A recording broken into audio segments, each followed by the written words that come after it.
है। सभी लोगों से अनुरोध है कि तालियों की गड़गड़ाहट के साथ आपका हार्दिक अभिनंदन करने की कृपा करें। छत्रपति शिवाजी महाराज की जय। जय भवानी, जय शिवाजी, जय भवानी, जय शिवाजी। श्री पुष्पेंद्र कुलसेठ जी।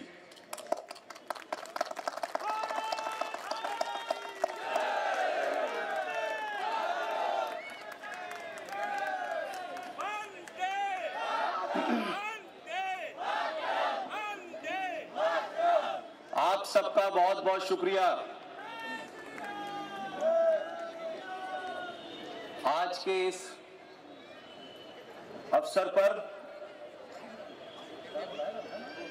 उत्तर प्रदेश के तमाम नौजवानों, खवातीनों हजरात और डाइस पे बैठे मेहमान खुसूसी और मेहमान अजीजी, इस प्रोग्राम के आयोजक जनाब उमेश कुमार पाटिल साहब, संस्थापक अध्यक्ष मराठी समाज उत्तर प्रदेश, साबिक गवर्नर साहब, उत्तर प्रदेश भारतीय जनता पार्टी के सदर जनाब स्वतंत्र देव सिंह साहब, एक ऐसे समय में आपने मुझे उत्तर प्रदेश बुलाया है। मुझे लगता है कि ये ऐसा मौका है कि शिवाजी जी ने क्या किया, क्या करना चाहिए था, इसका समय नहीं है। मैं मानता हूं कि अगर भारत का इतिहास ठीक तरीके से पढ़ाया जाता तो मुझे पूरी उम्मीद है, मैं ये मानता हूं, मेरा यकीन है कि शिवाजी ने अफजल खान का वध अगर किया था और इतिहास में यह पढ़ाया जाता कि अफजल खान का वध छत्रपति महाराज शिवाजी ने क्यों किया था, तो इस देश में अफजल गुरु पैदा नहीं होते। लेकिन हमारे समाज में सत्ताओं पर बैठने की जल्दबाजी और सत्ता पे बिठाने के लिए इस देश के चाटुकार इतिहासकारों ने इतिहास के साथ छेड़छाड़ की। मुझे उससे ज्यादा दुख इस बात का है कि 26 जनवरी 1950 को भारत का संविधान बना और इस संविधान के अंदर तमाम वो लोग जो उस वक्त संविधान लिखने वाली कमेटी में थे, संविधान लिखने के बाद यह तय हुआ कि भारत का संविधान अगर इसके ऊपर सिर्फ भारत ना भी लिखा जाए तो कैसे भारत के संविधान को सिर्फ छूने से, देखने से यह पता चल जाए कि यह भारत का संविधान है। यह सोचने के बाद जो समिति बनी उसने यह रिकमेंडेशन दी कि भारत के संविधान में जितने भी चैप्टर्स हैं, हर चैप्टर के ऊपर भारत की संस्कृति, भारत की सभ्यता, 5000 साल पुरानी सभ्यता के चित्र और हमारा स्वतंत्रता आंदोलन में जो भी हमारे हीरो थे उनके चित्र बनाए जाएं। नंदलाल बोस के अंडर में एक कमेटी बनी, उसमें शांति निकेतन के कुछ छात्र मौजूद थे और कुल मिला के 22 चित्रों को अप्रूव किया गया कि भारत के संविधान में उन्हें जोड़ा जाए। संविधान की ओरिजिनल कॉपी, जो मूल कॉपी है, उसमें 22 चित्र छापे गए और उन 22 चित्रों में रानी लक्ष्मीबाई भी थी, भगवान राम, भगवान कृष्ण, लक्ष्मण जी, सीता जी, हनुमान जी, छत्रपति शिवाजी, ये तमाम चित्र थे। मैं ये कहता हूं, इतिहासकारों ने झूठ बोला, उस समय के राजनीतिक लोगों ने किन कारणों से इस देश की 5000 साल पुरानी सभ्यता और संस्कृति को इस देश के लोगों से छुपाने की कोशिश की गई। इसीलिए आज इस देश में राजनीति जिस मोड़ पे पहुंच गई है, ऐसे में छत्रपति शिवाजी को याद करना, उनका हमको ये मानना कि छत्रपति शिवाजी अगर आज होते तो आज इस देश में बाबर और औरंगजेबी ताकतें शाहीन बाग पे नहीं बैठती।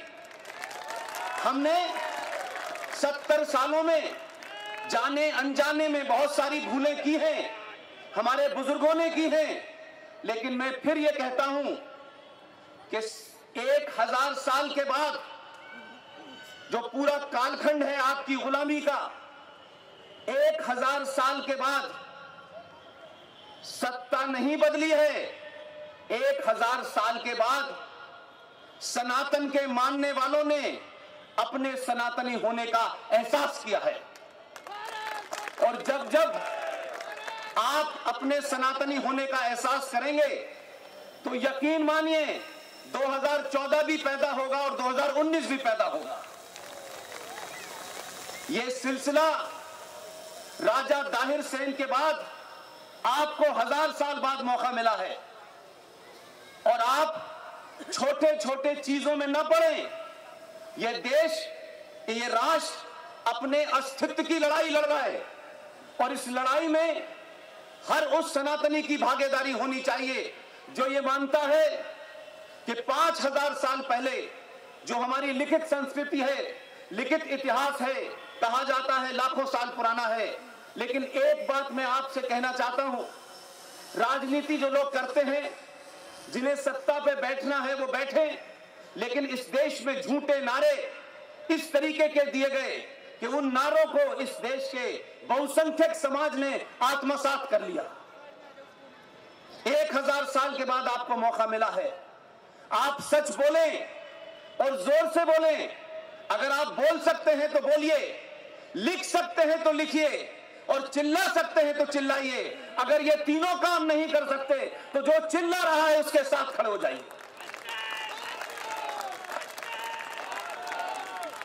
आज हमारे सामने संकट ये नहीं है कि इस देश में इतनी भोली भाली ताकतें हैं कि पिछले 70 साल में ट्रैफिक रूल क्या थे वो उनकी समझ में नहीं आ रहे, लेकिन सीएए समझ में आ गया है।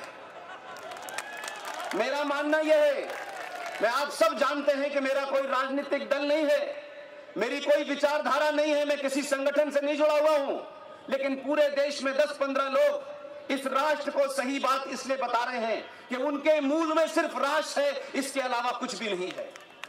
इसलिए मैं कहता हूं कि कुछ कुछ चीजों को ठीक कर लीजिए। सारे धर्म बराबर हैं, यह दुनिया का सबसे बड़ा झूठ है और मैं इसको सिद्ध करना चाहता हूं। जब से इस सृष्टि की उत्पत्ति हुई है और जब तक ये रहेगी, अनंत काल तक, मैं नहीं जानता करोड़ों साल तक रहेगी या नहीं रहेगी।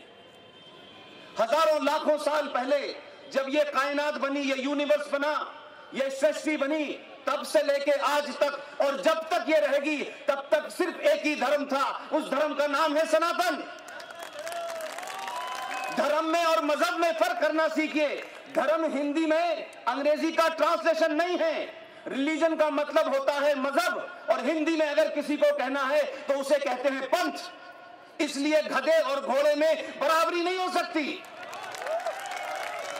हमारे यहां पूरी दुनिया में हजारों मजहब आए, उससे पैगंबर आए, मजहब बने, बिगड़े, समाप्त हो गए। एक अकबर नाम का आदमी था, उसने भी एक मजहब शुरू किया था, वो समाप्त हो गया। तो मजहब जो पैदा हुआ है उसको जाना ही है। सिर्फ धर्म एकमात्र ऐसा है जो अनंत काल तक रहेगा। तो ऐसी बातें न करें आप लोग जो हमारे नेताओं ने हमको बताई हैं। इसीलिए एक झूठ और बोला गया हमारे यहाँ, क्योंकि सत्ता के सुख के लिए समाज को पूरी तरीके से भ्रमित किया गया। कहा गया कि मंदिर भगवान का घर है और मस्जिद अल्लाह का घर है। दुनिया में जिसने कुरान शरीफ पढ़ा है वो ये नहीं बता पाता है कि मस्जिद अल्लाह का घर है। ये बात अलग है कि भारत के अंदर भी पिटीशन दाखिल हुई। 14 साल के बाद सुप्रीम कोर्ट की पूरी बेंच ने कहा, बड़े बड़े दानिश्वर, बड़े बड़े मौलवी, बड़े बड़े हाजी, ये तमाम लोग मौजूद थे। उन्होंने कहा कि मस्जिद का दर्जा इस्लाम के अंदर पवित्र जगह का नहीं है। मस्जिद की कोई महत्वता नहीं है। मस्जिद कहीं भी बन सकती है, कहीं भी टूट सकती है। और ये बात हिंदुस्तान की, तो यहां तो मस्जिद और कब्रिस्तान राजनीति के एजेंडे में चल रहे हैं। जहां पे मोहम्मद साहब थे जहां मक्का है, जहां हरमैन शरीफ है, जहां काबा शरीफ है, वहां रोज मस्जिदें टूटी जाती हैं और रोज वहां सड़कें चौड़ी हो जाती हैं। लेकिन हमारे यहां मस्जिद और कब्रिस्तान राजनीति का खड़ा बना हुआ है। मैं मुसलमानों से भी कहना चाहता हूं, अगर वो उनका मुसल्लत ईमान है और वो मानते हैं, अगर वो समझते हैं कि कुरान उनकी किताब है, तो कम से कम जो कुरान में लिखा है वो करें और जो कुरान में नहीं लिखा वो न करें। सच बोलने की हिम्मत होनी चाहिए, सच कहने की हिम्मत होनी चाहिए। 1000 साल बाद, राजा दाहिर सेन के बाद आपके देश में एक राजा आया है। इतना ही फर्क है कि सरकारें पहले बहुत बनी हैं, हर विचारधारा की बनी, तोड़ जोड़ की बनी, लेकिन पहली बार हम तमाम सारे लोग भाग्यशाली हैं। हमने 1947 नहीं देखा, हमने 65 नहीं देखा, हमने स्वतंत्रता का आंदोलन नहीं देखा, लेकिन 2020 में भारत के सनातनियों को यह मौका मिला है कि जो गलती हमारे पूर्वजों ने की थी उसे दोहराने की जरूरत नहीं है। ये एक ऐसा मौका है, आप अपनी भूमिका तय कीजिए कि आप राष्ट्र के लिए क्या कर सकते हैं। अगर आपको किसी आदमी, किसी संगठन में और राष्ट्र में कुछ चुनना हो, यकीन मानिए आदमी और संगठन को पीछे छोड़ के राष्ट्र को चुनिए। राष्ट्र परमानेंट है, पार्टियां बनेंगी, बिगड़ेंगी, सत्ता आएंगी जाएंगी, लेकिन राष्ट्र रहेगा तो हम तमाम सारे लोग रहेंगे। लिहाजा न डरिए, न डराइए, लेकिन डरना बंद कर दीजिए। ये जो डर डर के आपने 1000 साल तक जीवन जिया है, ये एक ऐसा मौका आया है कि आज हम तमाम सारे लोग छोटी छोटी बातों पर, छोटे छोटे काम में अपनी एनर्जी जाया करते हैं। जो लोग धरना प्रदर्शन पर बैठे हैं, पूरे देश को औरंगजेबी मानसिकता के तहत चलाना चाहते हैं, आइडिया ऑफ इंडिया को तोड़ना चाहते हैं, इस राष्ट्र के मूल्यों को तोड़ना चाहते हैं। एक बात ध्यान रखिएगा, उनको ये बताइए, एहसास कराइए, अब दिल्ली में नेहरू जी नहीं बैठे, ये उनको पता हो जाना चाहिए।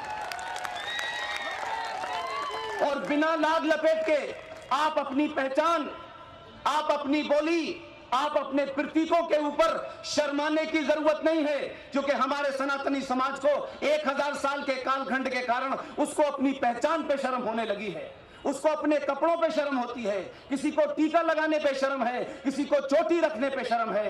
लेकिन यकीन मानिए, ये मौका हमने कभी नहीं सोचा था कि ये हमारे दौर में आ जाएगा। अगर ऐसा होता तो भारत के पूर्व प्रधानमंत्री ने नेशनल डेवलपमेंट काउंसिल की मीटिंग में जो बात कही वो कोई कहने की हिम्मत नहीं रखता, लेकिन सनातनी पिछले 70 साल से सो रहे थे। इसलिए उस प्रधानमंत्री ने नेशनल डेवलपमेंट काउंसिल की मीटिंग में कहा कि भारत के प्राकृतिक संसाधनों पर अगर पहला अधिकार किसी का है तो मुसलमानों का है। ये कहने के बाद इस देश में सेकुलरिज्म की बौछार हो जाती है। इस देश में मुसलमानों की नाजायज मांगों को जो मानता है वही सेकुलर कहलाता है।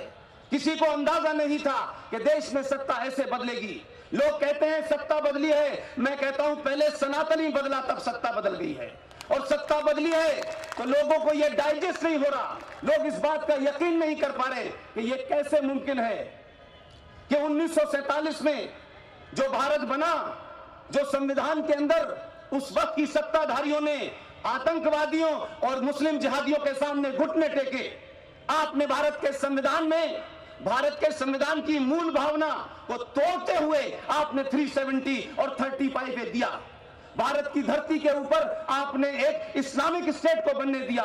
वहां के नियम कानून अलग थे, वहां का संविधान अलग था, वहां की विधानसभा अलग थी, वहां सदर रियासत था। आप सोचिए, जो राज भारत के हमारे और आपके टैक्स से चलता है, जिनका जीडीपी में 0% कंट्रीब्यूशन है, उस राज में 42,000 हिंदू मारे गए, सबसे ज्यादा फौजी मारे गए। लेकिन उसके बाद भी ये कहा जाता है हमें जमहूरियत चाहिए, हमें इंसानियत चाहिए, हमें कश्मीरियत चाहिए। मुझे लगता है देश में पहली बार कोई एक ऐसा राजा आया है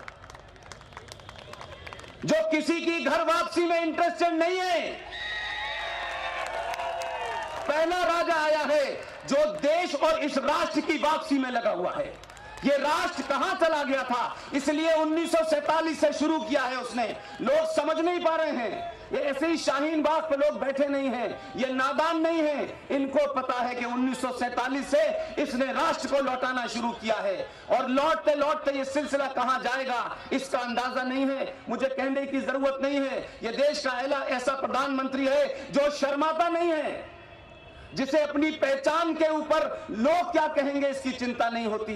इसलिए 8-8 घंटे मंदिर में बैठने के बाद तिलक लगा करके गेरुआ बस के साथ जब बाहर निकलता है तो लोगों को लगता है कि हमने 70 साल के अंदर इस देश में ऐसे ऐसे प्रधानमंत्री बनाए हैं। जो प्रधानमंत्री बनता था वो जामा मस्जिद पे पहले अपना सर टेकने जाता था। उसको लगता था कि जब तक टोपी नहीं लगाएंगे तब तक सेकुलर नहीं होंगे। न इसने टोपी लगाई है, न इसने इफ्तार दिया है। इसने सिर्फ क्या किया है, भारत के राष्ट्रपति से मिलने गए और राष्ट्रपति से कहा कि भारत की पहचान क्या है। आखिर जो राष्ट्र अध्यक्ष आते हैं हम उनको भारत की पहचान के रूप में क्या देते हैं। भोले भाले राष्ट्रपति को समझ में नहीं आया। उन्होंने कहा हमारे यहां ताजमहल दिया जाता है।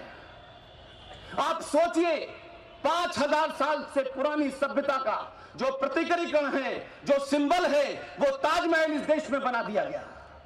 लेकिन आपका राजा कोई बाई एक्सीडेंट नहीं आया है कि कोई एक्सीडेंट के तहत आ गया हो, कोई धुक्पल में आ गया हो, बहुत सोच समझ के आया है। इसलिए उसका होमवर्क बहुत मजबूत है। राष्ट्रपति से पूछा कि ताजमहल क्यों दिया जाता है। राष्ट्रपति ने कहा पहले से दिया जा रहा है। उसने कहा तत्काल बंद कर दीजिए और अपने होमवर्क के तहत दुनिया के सबसे अच्छे पब्लिशर को लेकर के ऑर्डर किया और कहा कि जो भी राष्ट्राध्यक्ष भारत में आएगा उसको उसकी भाषा में भारत की पहचान के रूप में गीता दी जाएगी। इसलिए बदलाव कुछ ऐसे होते हैं जो बड़े नजर आते हैं, लेकिन कुछ बदलाव देश की साइट बदल देते हैं। हम अजीब गरीब देश थे। हमारी फॉरेन पॉलिसी कहती थी हम किसी पे हमला नहीं करेंगे। ये देश पूरी दुनिया में एकमात्र ऐसा देश था जो ये मानता था कि कोई हमारे ऊपर हमला कर देगा, हम उसके बाद बचेंगे, फिर हम जवाब देंगे। भारत का राष्ट्रीय खेल हॉकी है।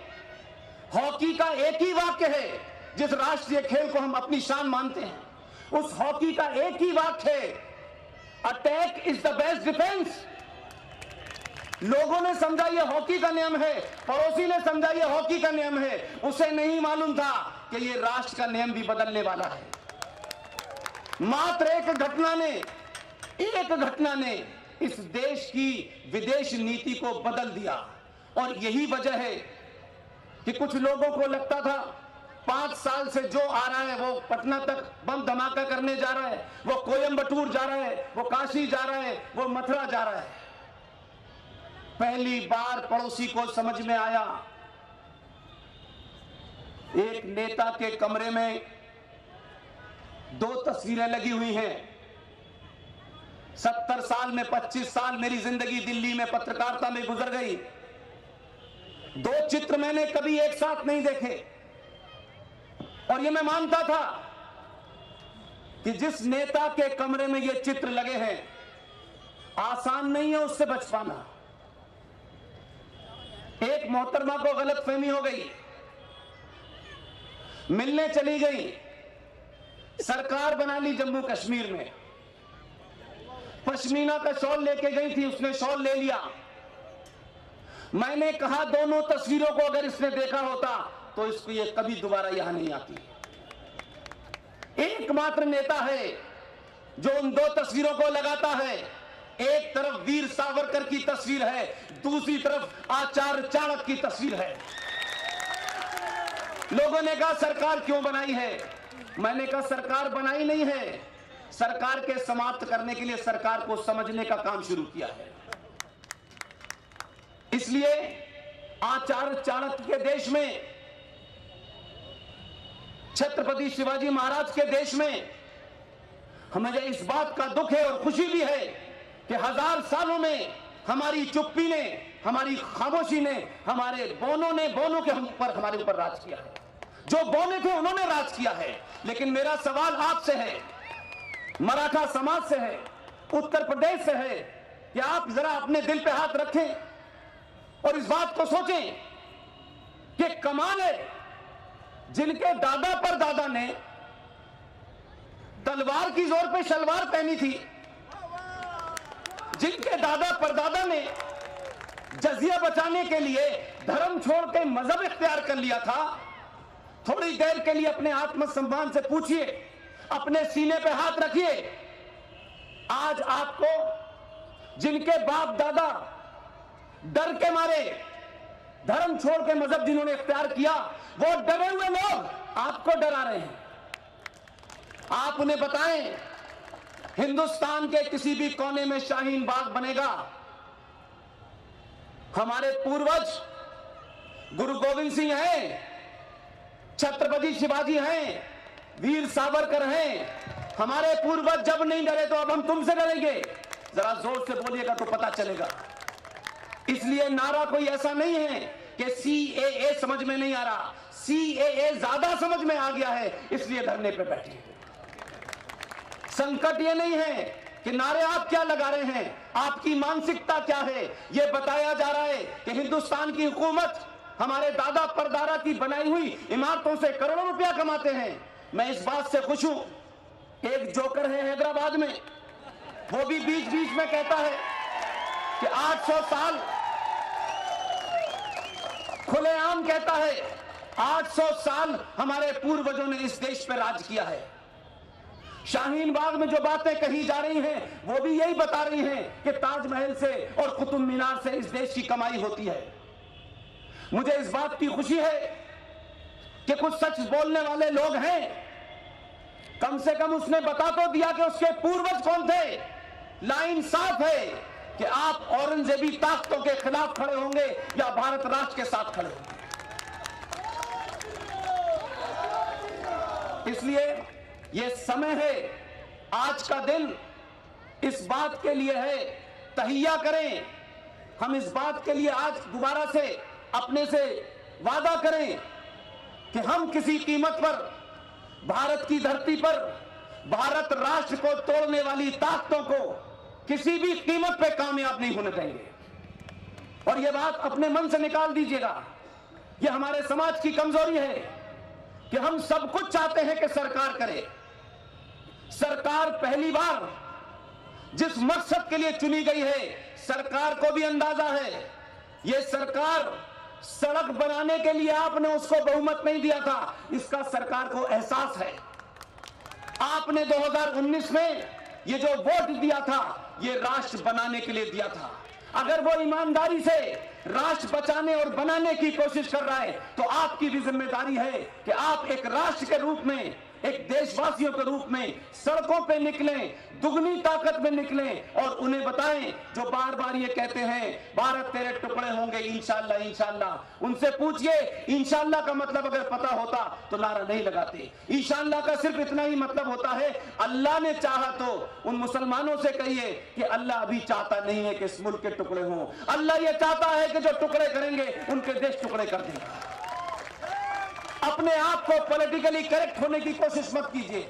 ये लम्हा, ये घड़ी आपको इतिहास में जगह देगी। आपके बच्चे आप पे ये आरोप नहीं लगाएंगे जो हम लगाते हैं कि हमारे पूर्वजों ने किस दबाव में संविधान में संशोधन कर दिया, किस दबाव में भारत की पार्लियामेंट को बौना कर दिया, किस दबाव में भारत की जुडिशरी को कमजोर कर दिया। इसलिए 70 साल में इस देश के अंदर एक पैरेलल सत्ता खड़ी की गई और उस सत्ता ने जब जब इस देश की संविधान को लागू करने की कोशिश की, जब जब इस राष्ट्र की परंपरा को लागू करने की कोशिश की गई, वो आदर्श, वो इनविजिबल सत्ता ने अपना रूप दिखाया और सरकारों को, पार्टियों को बौना बना दिया।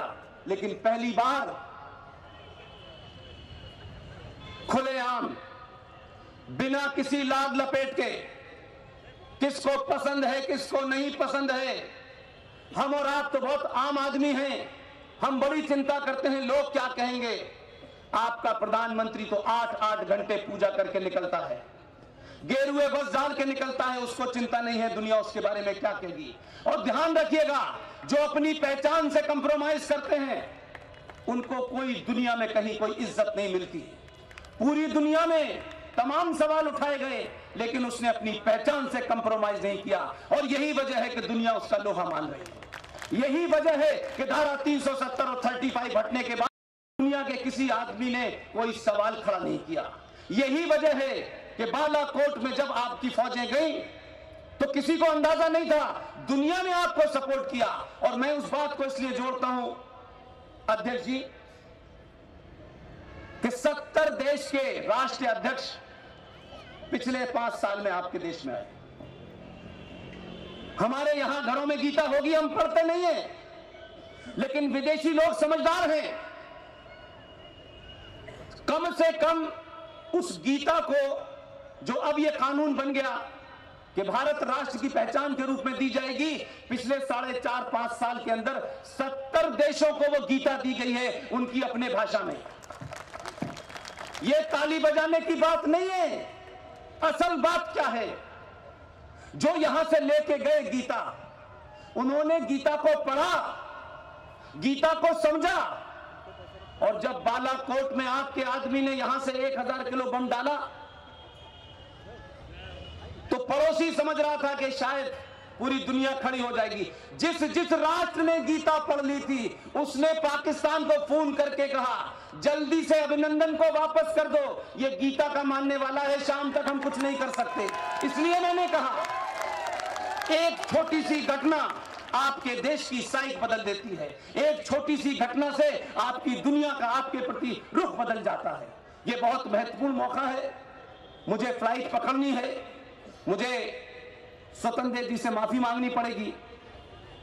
जो उत्तर प्रदेश काबीना के मंत्री हैं उनसे माजरत चाहता हूं, क्योंकि मुझे देर रात की फ्लाइट से मॉरिशस जाना है।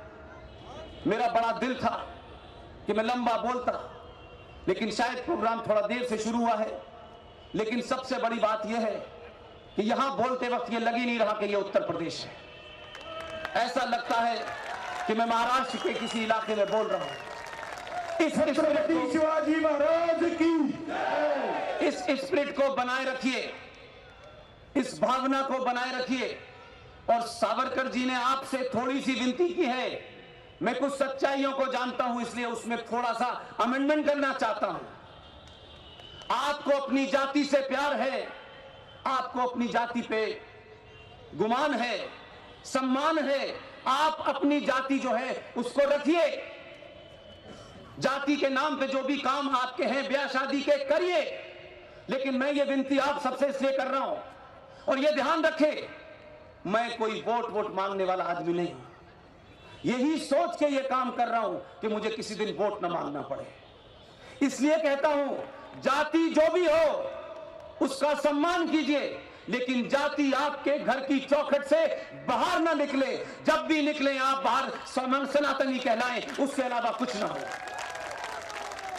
एक बार ध्यान रखिएगा, एक बार सनातन का हाथ पूरी ताकत से पकड़ लीजिएगा, हजारों साल तक किसी के पैर पकड़ने की जरूरत नहीं पड़ेगी। बहुत बहुत धन्यवाद। Thank you very much. Chhatrapati Shivaji Maharaj.